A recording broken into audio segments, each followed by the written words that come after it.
મારી યુટ્યુબ ચેનલમાં આપ સૌનું સ્વાગત છે। આગળના એક વિડીયોમાં આપણે ધોરણ 10 સંસ્કૃતના એક પાઠ યુનિટ 6 કાષ્ઠખંડ વિશેની પ્રસ્તાવના જોઈ।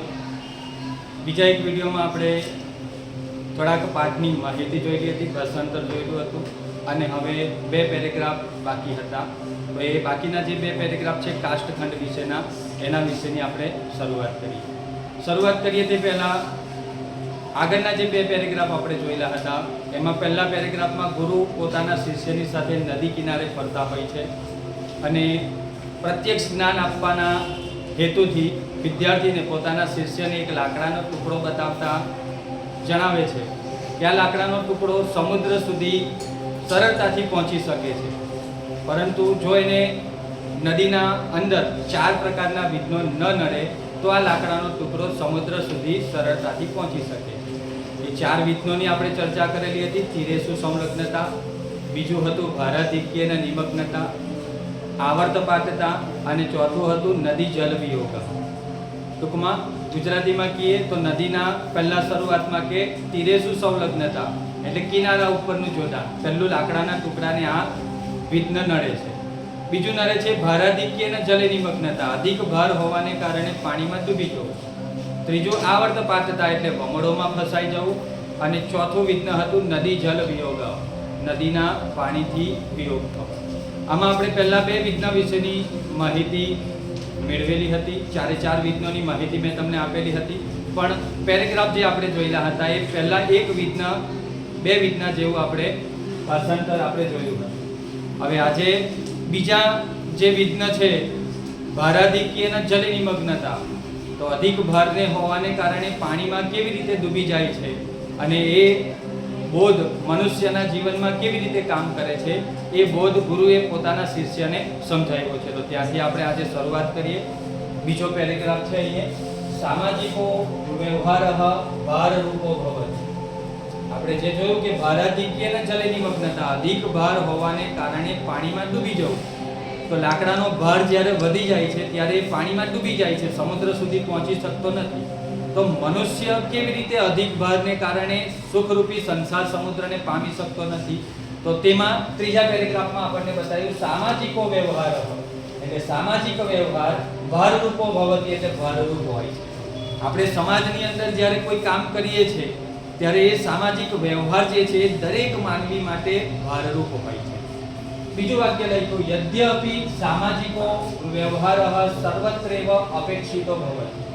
યદ્યપી એટલે જો કે સામાજિક વ્યવહારની સર્વત્રેવ એટલે બધી જ જગ્યાએ અપેક્ષિતો ભવતિ એટલે અપેક્ષા રખાય છે। આપણે સમાજમાં રહીએ છીએ, માનવી એક સામાજિક પ્રાણી છે।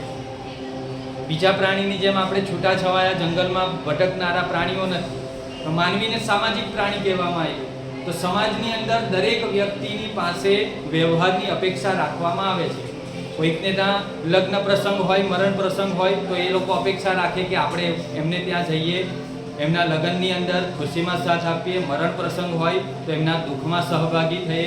આ બધી જગ્યાએ દરેક માનવીની અપેક્ષા રાખવામાં આવે છે। તો સામાજિક વ્યવહાર, જો કે સામાજિક વ્યવહારની બધી જ જગ્યાએ અપેક્ષા રખાય છે, પરંતુ સહ શક્તિમ અતિક્રમ્ય ન ભવેત, પરંતુ તે શક્તિ કરતા અતિક્રમ્ય એટલે વધારે, ન ભવેત એટલે ન હોવો જોઈએ। આપણી શક્તિ કરતા એ સામાજિક વ્યવહાર વધવો જોઈએ નહીં।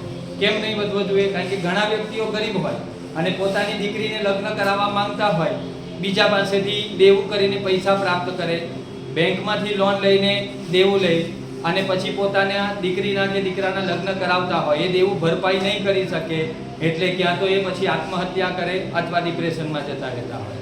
તો આ સામાજિક વ્યવહાર આપણા માટે ભારરૂપ બની જાય। તો આવો વ્યવહાર ક્યારેય પણ કરવો જોઈએ નહીં। આપણી શક્તિ કરતાં વધારે સામાજિક વ્યવહાર હોવો જોઈએ। તો એ વાક્ય બીજું સમજાયું ભવેત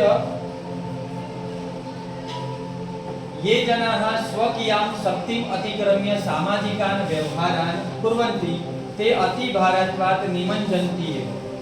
શું લખ્યું છે કે ये जनाः જે માણસો સ્વકીયાં શક્તિમ અતિક્રમ્ય પોતાની શક્તિ કરતા વધારે સામાજિકાન વ્યવહારાન એટલે સામાજિક વ્યવહાર કુર્વંતિ એટલે કરે છે, તેઓ અતિ ભારતવાદ અતિ ભારને કારણે, ખૂબ વધારે ભારને કારણે નિમંજંતી એવ એટલે ડૂબી જ જાય છે. નિમંજંતી એટલે ડૂબી જવું.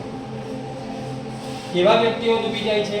તો કે જે માણસો પોતાની શક્તિ કરતા વધારે સામાજિક વ્યવહાર કરે છે તે અતિ ભાર હોવાને કારણે ડૂબી જાય છે. જેમ પેલા લાકડાનો ભાર વધી જાય અને પાણીમાં ડૂબી જાય, તેવી જ રીતે અહીંયા બતાવ્યું કે જે વ્યક્તિ સામાજિક વ્યવહાર કરે છે પણ પોતાની શક્તિ કરતા વધારે સામાજિક વ્યવહાર સાચવવા જાય ત્યારે એ ભારને કારણે ડૂબી જતો જોવા મળે. ટૂંકમાં આપણે કીધું તે પ્રમાણે દેવું વધી જતું હોય, આત્મહત્યા કરવી પડે, દેવું ભરપાઈ નહીં કરી શકે, ડિપ્રેશનમાં આવી જતા હોય, ઘર છોડીને જતા રહેતા હોય, આ બધા વ્યક્તિઓ સામાજિક વ્યવહાર પોતાની શક્તિ કરતા વધારે કરતા જોવા મળે છે અને એને કારણે, એ ભારને કારણે એ લોકો ડૂબી જતા હોય છે. તો આવો વ્યવહાર આપણે કરવો જોઈએ નહીં તો આપણે પણ અતિ ભારને કારણે ડૂબી જઈએ છીએ. નિમંજિતઃ જનઃ એટલે ડૂબી ગયેલો માણસ સુખમયમ સુખરૂપી સંસાર સમુદ્રમ એટલે સંસાર સમુદ્રને પ્રાપ્તુમ ન શક્નોતિ પ્રાપ્ત કરી શકતો નથી. કેવો માણસ? કે ડૂબી ગયેલો માણસ સુખરૂપી સંસાર સમુદ્રને પ્રાપ્ત કરી શકતો નથી. એક વખત સમાજની અંદરથી એ બહાર બહિષ્કાર થઈ જાય, બહાર જતો રહે, પછી એ ક્યારેય સમાજમાં પહેલા જેવું સ્થાન પામી શકતો નથી. તો તેથી આવો સામાજિક વ્યવહાર જે છે એ આપણી શક્તિ જેટલો જ કરવો જોઈએ. શક્તિ કરતાં વધારે દેવું કરીને બીજા પાસેથી લઈને આવો સામાજિક વ્યવહાર કરવો જોઈએ નહીં. તો બીજો જે આપણને બતાવ્યું ભારાધિક્યેન નિમંજિતઃ, અધિક ભારને કારણે તે ડૂબી જાય છે લાકડાનો ટુકડો. તો મનુષ્ય પણ સામાજિક વ્યવહાર વધારે કરે છે. એ સામાજિક વ્યવહાર વધારે કરવાને કારણે એ ભારરૂપ છે અને એ ભારને કારણે એ સમુદ્ર સુધી, સંસાર સમુદ્ર સુધી પહોંચી શકતો નથી. ત્રીજો પેરેગ્રાફ બતાવ્યો, એની અંદર આપણને બતાવેલું હતું ત્રીજું વિઘ્ન હતું આવર્તપાતતા. આવર્તપાતતા એટલે વમળોમાં ફસાઈ જવું. જેમ નદીની અંદર લાકડું એક વમળની અંદર ફસાઈ જાય અને ત્યાં ને ત્યાં ગોળ ગોળ ફર્યા કરે, સમુદ્ર સુધી પહોંચી શકતું નથી. તેવી રીતે મનુષ્ય પણ જો સંસારરૂપી સમુદ્રને પહોંચવું હોય તો વમળોમાં ફસાવવું જોઈએ નહીં. તો આપણા જીવનમાં આ વમળ શું છે એના વિશેની માહિતી આપણને હવે પછીના પેરેગ્રાફમાં આપી છે. તો તે પેરેગ્રાફમાં લખવામાં આવ્યું સુરાપાનમ, અક્ષક્રીડા, તમાકુ ભક્ષણમ, ચોર કર્મ ઇત્યા આદિની દુર્વ્યસનાની માનવ જીવને આવર્તભૂતાની સંતિ. એક એક શબ્દ લેવાનો છે. સુરાપાનમ એટલે દારૂ પીવો, અક્ષક્રીડા જુગાર રમવું, તમાકુ ભક્ષણમ તમાકુ ખાવું, ચોર કર્મ એટલે ચોરી કરવી, ઇતિ આદિના, ઇતિ એટલે વગેરે, વગેરે જે છે એમ વગેરે દુર્વ્યસનાની દુર્વ્યસનો માનવ જીવન એટલે માનવના જીવનમાં આવર્તભૂતાની સંતિ એટલે વમળો રૂપ હોય છે. આપણા જીવનમાં વમળો કોણ ઉત્પન્ન કરે છે તે બતાવ્યું કે આપણા જીવનમાં કોઈ વ્યક્તિ દારૂ પીતો હોય, જુગાર રમવાની ટેવ હોય, તમાકુ ખાવાની ટેવ હોય, ચોરી કરવાની ટેવ હોય, આ બધા જે કર્મો છે એ વગેરે કર્મો, વગેરે દુર્વ્યસનો માનવ જીવનમાં વમળો રૂપ હોય છે. એસુ પતિતો જનઃ આમાં પડેલો માણસ, બરહી એસુ પતિતો જનઃ બરહી આગંતુમ ન શક્નોતિ. એસુ પતિતો જનઃ એટલે આમાં પડેલો, જનઃ એટલે માણસ, બરહી એટલે બહાર, આગંતુમ ન શક્નોતિ એટલે આવી શકતો નથી. શામાં પડેલો માણસ? કે જે વ્યસનોમાં પડેલો છે, દારૂ પીવાનું વ્યસન હોય, તમાકુ ખાવાનું વ્યસન હોય, ચોરી કરવાનું વ્યસન હોય, જુગાર રમવાનું હોય, આ બધા વ્યસનોમાં જે વ્યક્તિ, જે માણસ પડે છે એ ક્યારેય વ્યસનોમાંથી બહાર આવી શકતો નથી. આપણે કહીએ છીએ ઘણી વખત કે શરૂઆતમાં દારૂડિયો જે હોય છે દારૂને પીએ છે, પછી ધીમે ધીમે દારૂડિયાને પી જાય છે. ટૂંકમાં પછી દારૂડિયાને એવી ટેવ લાગે છે, એવું વ્યસન લાગે છે કે એ પીધા વગર એને ચાલે છે. તો એ દારૂડિયો શું કરે પછી? તો કે એના વગર ચાલે નહીં એટલે ગમે ત્યાંથી ચોરી કરશે, પૈસા લાવશે અને દારૂ પીવા માટે જશે. તો એના કુટુંબને, એના સમાજને ખલાસ કરી નાખે છે. તો આ વ્યસનો જે છે એ આપણા જીવનની અંદર વધારે વમળો જેવા છે અને એમાં પડેલો માણસ ક્યારેય બહાર નીકળી શકતો નથી. આગળનું વાક્ય બતાવ્યું અતઃ તત્ર પતનમેવ ન ભવે તાદૃશઃ પ્રયત્નઃ સતતં કરણ્યો ભવતિ. અતઃ એટલે આથી, તત્ર પતનમેવ ન ભવે તેમાં આપણે પડીએ જ નહીં, પતન એટલે પડવું, પડીએ જ નહીં, તાદૃશઃ પ્રયત્ન તેવા પ્રકારનો પ્રયત્ન સતતં કરણ્યો ભવતિ સતત કરવો જોઈએ. આથી તેવા પ્રકારના વ્યસનોમાં આપણે પડીએ જ નહીં તેવા પ્રકારનો પ્રયત્ન સતત કરવો જોઈએ. યે જનાહ, જે માણસો વ્યસનેષુ પતિતાઃ, વ્યસનોમાં પડેલા હોય છે, જે માણસો વ્યસનોમાં પડેલા હોય છે તે તરંતઃ અપી, એટલે તરતા હોવા છતાં પણ એકસ્મિન સ્થાને, એક જ જગ્યાએ પરિતઃ ભ્રમંતી, એટલે ફર્યા કરે છે. જે માણસો આવા વ્યસનોમાં પડેલા હોય છે એ સમાજમાં જીવે તો છે પણ એ સમાજને પહોંચી શકતા નથી, સુખરૂપી સમુદ્રને પ્રાપ્ત કરી શકતા નથી, ત્યાં ને ત્યાં જ ગોળ ગોળ ફરતા હોય છે. જેમ ભમરોમાં પેલું લાકડું ફસાઈ જાય છે અને ગોળ ગોળ ફરે, તેમ મનુષ્ય જે વ્યસનમાં પડેલો છે એ તરે તો છે, જીવે તો છે, પણ તેમાંથી એ વ્યસનોમાંથી બહાર નીકળી શકતો નથી. તેસામ પ્રગતિ બાધિતાઃ ભવતિ, તેઓની પ્રગતિ બાધિતા એટલે અટકી જાય છે, રોકાઈ જાય છે. તતઃસ્તે, પછીથી તેઓ સુખાદી રૂપમ સંસાર સમુદ્રમ, સુખરૂપી સંસાર સમુદ્રને પ્રાપ્તુમ નાર્હંતિ, પ્રાપ્ત કરી શકતા નથી. જે લોકો આવા વ્યસનોમાં પડે છે તેની પ્રગતિ તો અટકી જ જાય છે, પરંતુ પછીથી તેઓ સુખરૂપી સંસાર સમુદ્રને ક્યારેય પ્રાપ્ત કરી શકતા નથી. આગળ લખ્યું છેલ્લું આપણું જે વિઘ્ન છે તે ચોથું વિઘ્ન, નદીના પાણીથી વિયોગ થવો.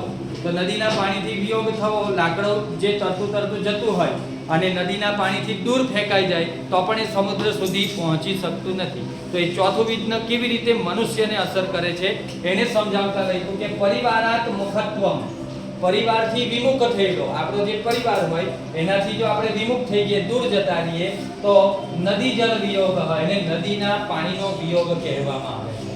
એટલે પરિવારથી વિમુખ થયેલા જ નદીના પાણીના વિયોગ તરીકે ઓળખાય છે. સામાન્યતયા, એટલે સામાન્ય રીતે પરિવારે નિવસંતઃ, પરિવારમાં રહેતા એવ વયમ સંસાર સમુદ્રમ પ્રાપ્તુમ સમર્થાઃ ભવામઃ, આપણે સંસારરૂપી સમુદ્રને પ્રાપ્ત કરવા માટે સમર્થ એટલે શક્તિશાળી બનીએ છીએ. ક્યારે? જ્યારે સામાન્ય રીતે આપણે આપણા પરિવારમાં રહેતા હોઈએ તો આપણે સંસાર સમુદ્રને પ્રાપ્ત કરવા માટે શક્તિમાન છીએ. પરંતુ યદિ કશ્ચિત જનઃ, પરંતુ જો કોઈક માણસ સ્વાર્થવશાત, સ્વાર્થને કારણે, ક્રોધવશાત અથવા ક્રોધને કારણે, પોતાનો સ્વાર્થ હોય, પોતાના મા-બાપની સેવા નહીં કરવી હોય, પૈસા નહીં ખર્ચવા હોય, તો સ્વાર્થને કારણે અથવા ક્રોધને કારણે કોઈ ક્રોધ આવે અને એને કારણે જો એ વ્યક્તિ પરિવારથી પ્રતિમુખો ભવતિ, એટલે પ્રતિમુખ, વિમુખ થઈ જતો હોય, પોતાના પરિવારને છોડી દેતો હોય, તો સોઅપી, તે પણ નદી, એટલે કે પરિવાર, નદીને કાઉન્સમાં પરિવાર સાથે સરખાવેલો છે તો બંને શબ્દ આપણે એ જ રીતે લખવાના, નદી અથવા પરિવાર. જલ સ્નેહ, જે નદીની અંદર પાણી છે એ સ્નેહરૂપ છે, જેમ આપણા પરિવારમાં સ્નેહ એ જોડીને રાખે છે, તો એ જલ અને સ્નેહથી વિયુક્ત થયેલો વ્યક્તિ કદાચિત અપી, ક્યારેય પણ જ્ઞાનેન, એટલે જ્ઞાન, અને સુખેન, એટલે સુખ, પૂર્ણ, આનંદમયમ, આનંદમય, સંસાર સમુદ્રમ ન પ્રાપ્નોતિ, સંસાર સમુદ્રને પ્રાપ્ત કરી શકતો નથી. કયો વ્યક્તિ સુખરૂપી અથવા આનંદમય સંસાર સમુદ્રને પ્રાપ્ત કરી શકતો નથી? તે કે જે વ્યક્તિ, પરંતુ જો કોઈક માણસ સ્વાર્થને કારણે અથવા ક્રોધને કારણે પરિવારથી વિમુખ થાય છે તો તે પણ નદીની પાણીની વિયુક્ત થયેલો અથવા પરિવારના સ્નેહથી વિયુક્ત થયેલો ક્યારેય પણ જ્ઞાન અને સુખપૂર્ણ આનંદમય સંસાર સમુદ્રને પ્રાપ્ત કરી શકતો નથી. તો આપણે જે વ્યક્તિ પોતાના પરિવારને છોડીને બીજી જગ્યાએ જતો રહે છે સ્વાર્થને કારણે અથવા ક્રોધને કારણે, તો એ નદીના પાણીથી જેમ લાકડું વિયુક્ત થાય છે, જુદું પડી જાય છે, તેવી રીતે તે પરિવારના પ્રેમથી વિમુખ થઈ જાય છે અને તેને કારણે સંસાર સમુદ્રને પ્રાપ્ત કરી શકતો નથી. છેલ્લા વાક્યમાં આપણને લખ્યું ચતુર્ભ્યઃ વિઘ્નેભ્યઃ રક્ષિતા, આ ચાર વિઘ્નથી રક્ષાયેલા જનાઃ, એટલે માણસો, જ્ઞાનેન સુખેન ચ પૂર્ણમ, હવે ઉપરનું જ વાક્ય અહીંયાથી પાછું આવે છે, જ્ઞાન અને સુખપૂર્ણ આનંદમય સંસાર રૂપી સમુદ્રને અવશ્ય પ્રાપ્ત કરી શકે છે. કોણ સંસાર સમુદ્રને પ્રાપ્ત કરી શકે છે? એટલે કે આ ચાર વિઘ્નોથી જે રક્ષાયેલો માણસ છે. કયા કયા ચાર વિઘ્નો? તો પહેલા આપણે જોયેલું કે નદીના જે પાણી છે એ કિનારા ઉપર આવી જવું, એટલે કિનારાનું જોડાણ, કિનારા ઉપરનું. બીજું વિઘ્ન આપણને બતાવેલું હતું અધિક ભારને કારણે પાણીમાં ડૂબી જવું, ત્રીજું વિઘ્ન બતાવેલું હતું ભમરડોમાં ફસાઈ જવું, અને ચોથું વિઘ્ન બતાવ્યું નદીના પાણીથી વિયોગ થવો. આ 4 વિઘ્નોથી જે માણસ રક્ષાઈ જાય છે, પોતાની જાતને બચાવી લે છે, તેવા પ્રકારનો માણસ જ્ઞાન, સુખ, પૂર્ણ, આનંદમય સંસાર સમુદ્રને અવશ્ય એટલે જરૂરથી પ્રાપ્ત કરી શકે છે. આ સમુદ્રને પ્રાપ્ત કરવો હોય, સંસાર રૂપી સમુદ્ર જે છે એની અંદર પડેલો માણસ કોઈક ને કોઈક રીતે દુખી હોય જ છે. જે જન્મે છે એને કોઈક ને કોઈક દુઃખ પ્રાપ્ત થાય છે, પરંતુ આપણે આ 4 વિઘ્નોથી બચવાનું છે. જો આ 4 વિઘ્નોથી આપણે બચી જઈશું તો ગમે તેટલું દુઃખ આવે તો પણ સંસાર રૂપી સુખરૂપી સંસાર સમુદ્રને, આનંદમય સંસાર સમુદ્રને આપણે પ્રાપ્ત કરી શકીએ છીએ. પણ આ 4 વિઘ્નોમાંથી જો કોઈ એક પણ વિઘ્નમાં જે માણસ ફસાય છે એ પછી સુખરૂપી સંસાર સમુદ્રને ક્યારેય પ્રાપ્ત કરી શકતો નથી. તો આ રીતે આપણને કાષ્ઠખંડ, લાકડાનો ટુકડો, એનું ઉદાહરણ આપીને માનવ પણ કેવી રીતે આ 4 વિઘ્નોમાં ફસાય છે અને સુખરૂપી સંસાર સમુદ્રને પ્રાપ્ત કરી શકતા નથી તેના વિશેની માહિતી આપણને આપવામાં આવી છે. તો આ પાઠને સમજવાનો છે, એનો બોધ પણ ગ્રહણ કરવાનો છે કે જીવનમાં, આપણા જીવનની અંદર પણ હવે પછી આ 4 વિઘ્નોથી આપણે હંમેશા રક્ષણ કરીશું અને 4 વિઘ્નોમાં ક્યારેય નહીં ફસાય. તેમાં ત્રીજું વિઘ્ન અગત્યનું છે, આવર્તપાતતા. કેમ તે કે વમળો જેવું છે, એમાં ફસાયેલો માણસ તો ક્યારેય બહાર નીકળી શકતો નથી, એટલે એ વિઘ્નથી હંમેશા બચીને રહેવાનું છે. બીજું આપણને નોંધ તરીકે પણ આવર્તપાતતાની પૂછાય છે, તો એ જ લખવાનું. ચોરી કરવી, દારૂ પીવો, બરાબર, જુગાર રમવો, આ બધા વિઘ્નો માનવના જીવનની અંદર એ વમળો રૂપ છે. આમાં પડેલો માણસ ક્યારેય બહાર નીકળી શકતો નથી, તેથી આમાં આપણું પતન જ નહીં થાય, આવા વિઘ્નોમાં આપણે ફસાય જ નહીં તેવો પ્રયત્ન હંમેશા કરવો જોઈએ. બરાબર, તો આ રીતે તમને પણ બોધ મળે છે. હું પણ બોધ આપું છું કે આ 4 વિઘ્નોમાં ન ફસાતા માતા પિતાની આજ્ઞાનું પાલન કરી પરિવારની સાથે રહીને તમે પણ સુખરૂપી સંસાર સમુદ્રને પ્રાપ્ત કરો, એવી શુભેચ્છાની સાથે હું મારા વિડીયોને પૂરો કરું છું. નમસ્કાર.